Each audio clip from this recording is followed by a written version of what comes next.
most black radios controlled by the same system. Seeing as the ministers of the same bureaucratic system will tell them what to play.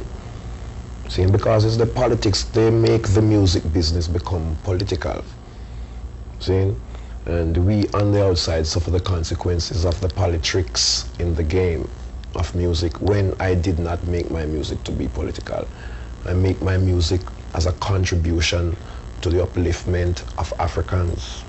Imagine surviving poverty, surviving political violence, standing toe-to-toe with some of the world's most powerful people, speaking truth to governments, record executives, and even your closest friends, only to die inside your own home. Not during a concert, not in the middle of political unrest, but during what police would later describe as a robbery. For nearly 4 decades, one question has continued to haunt reggae fans around the world. Was Peter Tosh simply the victim of a violent home invasion? Or did someone want one of Jamaica's most fearless voices permanently silenced? Because the more you dig into the events of September 11th, 1987, the stranger the story becomes.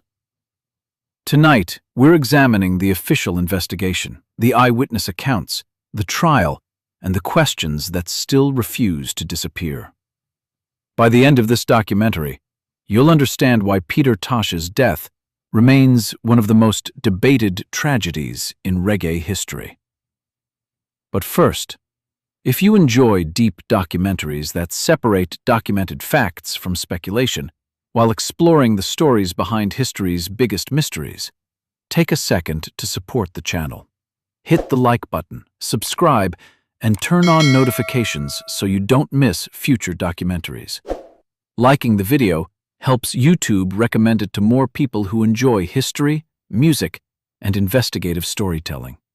Subscribing lets us continue producing long-form documentaries like this one, and your comments help create thoughtful conversations that often uncover perspectives and information we may have missed. So, before we begin, leave a comment below and tell us, do you believe Peter Tosh was simply the victim of a robbery? Or do you think there's more to the story? We read the comments, and we'd love to continue the conversation with you there. Now, let's go back to where it all began. Before he became one of reggae's greatest legends, before international fame, before the political speeches, Peter Tosh was simply Winston Hubert McIntosh. He was born on October 19, 1944, in rural western Jamaica, where life was shaped by hardship, determination, and limited opportunities. Like many children growing up in post-colonial Jamaica, he learned early that survival depended on resilience. As a teenager, he moved to Kingston, where he settled in Trenchtown, a neighborhood that would become legendary in the history of reggae. Poverty was widespread, but so was creativity. Music echoed through the streets, and young artists gathered to sing, write, and dream of something bigger.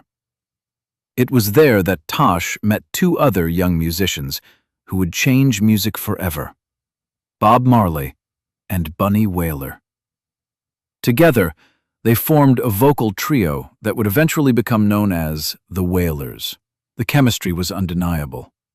Marley possessed charisma, Bunny brought harmony and spiritual depth, and Tosh added powerful musicianship along with a fearless personality that often challenged everyone around him. Even in those early days, Peter Tosh wasn't interested in pleasing people. In Ethiopia, where I originated, where culture originated, herb is a part of my culture. Smoking herb is a sacrament, not a sacrilege. Not smoking herb is violating my own constitutional rights.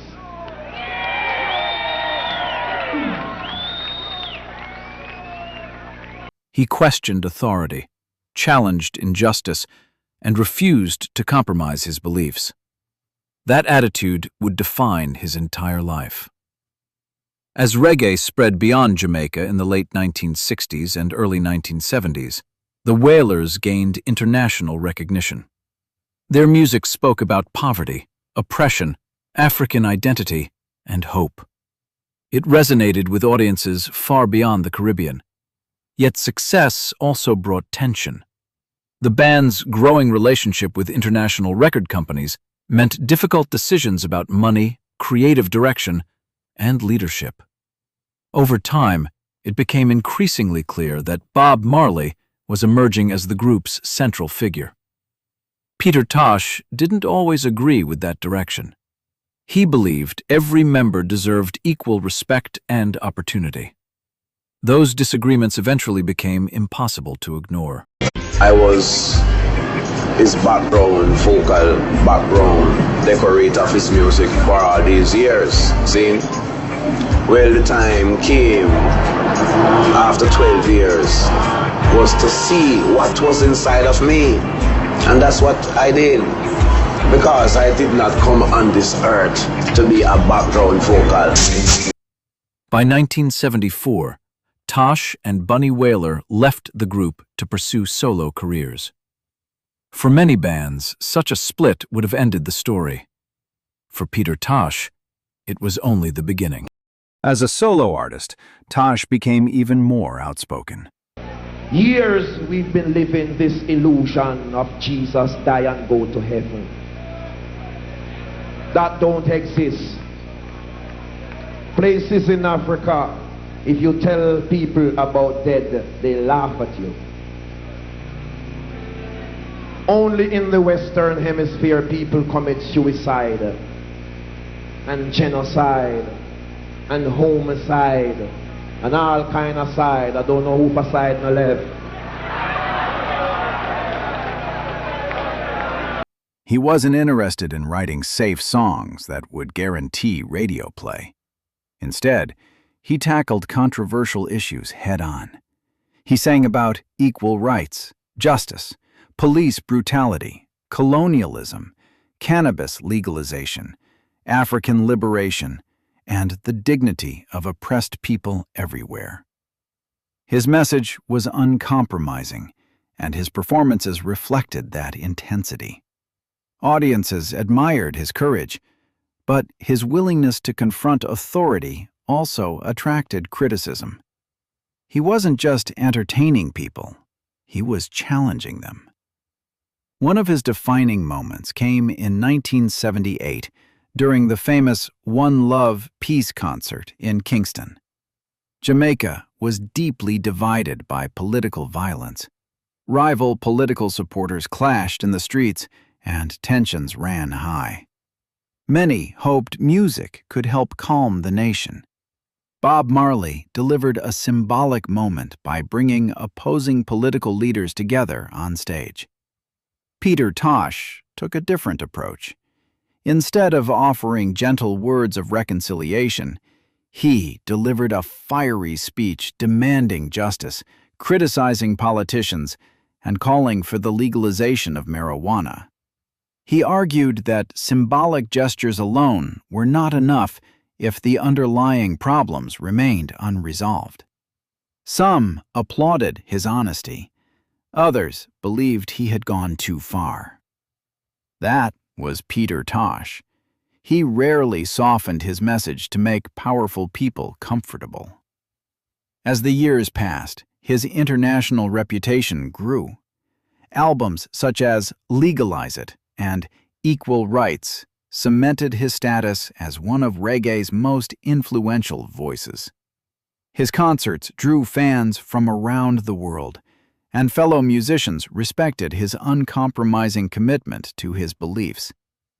But fame did not shield him from danger. Jamaica in the 1980s remained a place where crime and political tensions were significant concerns. High-profile figures could become targets for robbery, and violence was an unfortunate reality. Peter Tosh continued to speak his mind. He continued to live boldly, And he continued to trust people more than some of those closest to him believed he should. It was a decision that would have devastating consequences, because in September 1987, someone from Peter Tosh's past was about to knock on his door. And before the night was over, one of reggae's greatest voices would be gone forever. By September of 1987, Peter Tosh had already become a living legend. He had traveled the world, performed on some of music's biggest stages, shared platforms with global icons, and inspired millions through songs that challenged oppression, demanded justice, and celebrated African identity. But despite his international success, Tosh never completely distanced himself from Jamaica. His home remained a place where friends, fellow musicians, neighbors, and acquaintances often stopped by. His door was known to be open to people he trusted, and he had a reputation for generosity. That openness would prove tragically costly. September 11th, 1987. As the sun began to set over Kingston, it appeared to be an ordinary evening. Inside Peter Tosh's home, the atmosphere was relaxed. Several people were visiting, talking, listening to music, and enjoying each other's company. No one suspected they were about to become victims of one of the most infamous crimes in Jamaican music history. Among those who approached the property that evening was a man Tosh already knew. His name was Dennis Laban. Years earlier, Laban had worked for Tosh and was not a complete stranger to the household. Because of that familiarity, his presence did not immediately raise alarm. That detail has remained one of the most chilling aspects of the case. The danger did not come from an unknown face. It came from someone the victims recognized. According to the evidence presented at trial and the accounts of surviving witnesses, Laban did not arrive alone. He was accompanied by other armed men. The group entered the property carrying firearms. Almost immediately, they demanded money. But there was a problem. Peter Tosh did not have the large amount of cash they expected. The attackers reportedly refused to believe him. Instead of accepting his answer, they accused him of hiding money somewhere inside the house. What followed was not a quick robbery. It became a terrifying ordeal. For hours, the gunmen held everyone inside the home at gunpoint. Witnesses later described a tense and frightening situation. The attackers repeatedly demanded cash. Again and again, Tosh insisted he did not have what they were looking for. The frustration inside the house continued to build. Every passing minute increased the danger. No one knew whether the gunmen would eventually leave or whether the situation would turn deadly. The captives watched as the intruders searched the home. Rooms were examined. Belongings were disturbed. The gunmen appeared convinced that a successful international recording artist must have hidden money somewhere on the property. But despite their efforts, they reportedly found very little. That only intensified their anger. Then, everything changed. Shots rang out inside the house. The violence that everyone had feared had become a reality. Peter Tosh was struck by gunfire. 2 other men who were in the home were also fatally shot. Several others suffered gunshot wounds but survived. The attackers fled the scene. Within moments, the house had gone from a gathering of friends to the scene of unimaginable tragedy. Emergency responders arrived, but there was little they could do for Tosh and the 2 other victims. Peter Tosh was dead. He was only 42 years old. News spread rapidly across Jamaica, then across the Caribbean, then around the world. Fans struggled to believe it. One of reggae's most fearless voices had been silenced, not on stage, not in a political clash, but in his own living room. A nation in mourning. The reaction was immediate. Radio stations interrupted programming. Newspapers rushed out special editions. Musicians expressed shock and grief. For many Jamaicans, Peter Tosh represented more than entertainment. He represented courage. Whether people agreed with all of his opinions or not, few questioned his willingness to speak openly about injustice. Now, that voice was gone. Around the world, tributes poured in. Fans remembered his uncompromising lyrics, his electrifying performances, his advocacy for equal rights, and his refusal to soften his message to satisfy anyone. The timing of his death made the loss feel even greater. Reggae had already lost Bob Marley just 6 years earlier. Now another founding member of the Wailers was gone. For reggae lovers, it felt like another piece of history had been taken away far too soon. The investigation begins. Jamaican authorities quickly launched a murder investigation.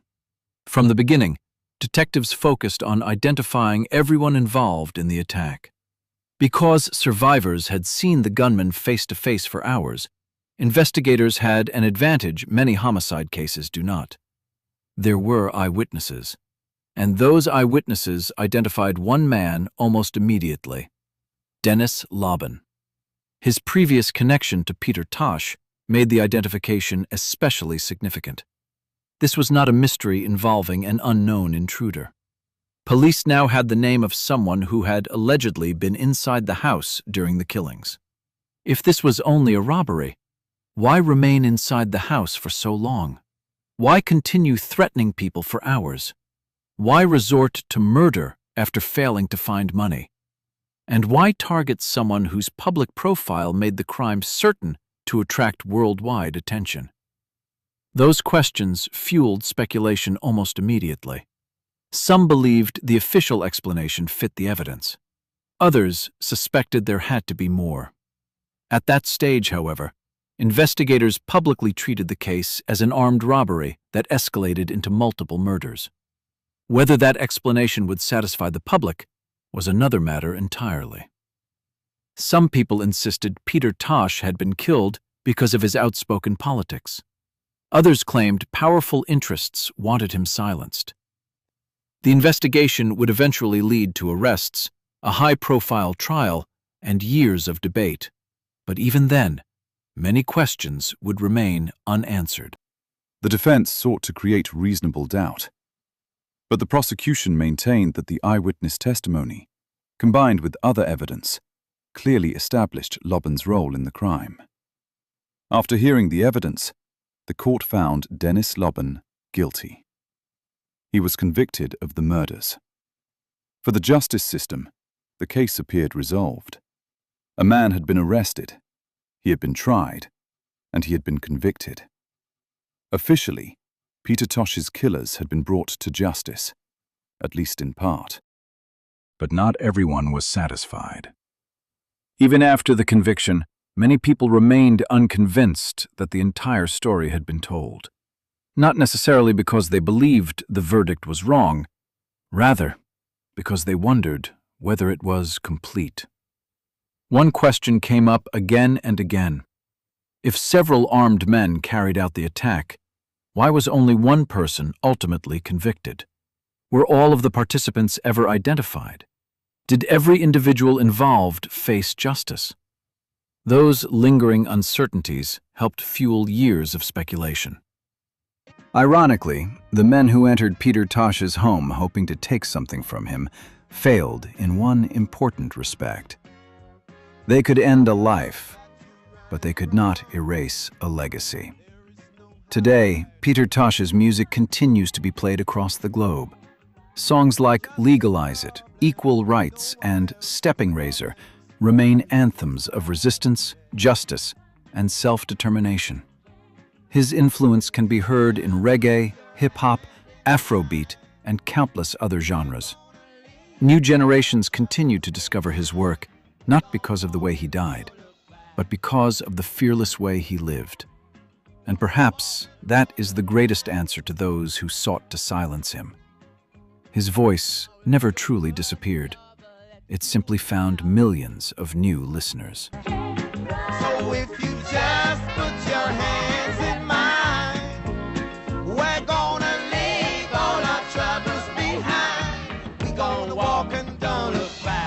Thank you for watching this documentary. If you found this story informative and thought-provoking, please take a moment to like this video, subscribe to the channel, and share it with someone who appreciates music history and investigative documentaries. Your support helps this channel grow and allows us to continue producing in-depth stories like this one.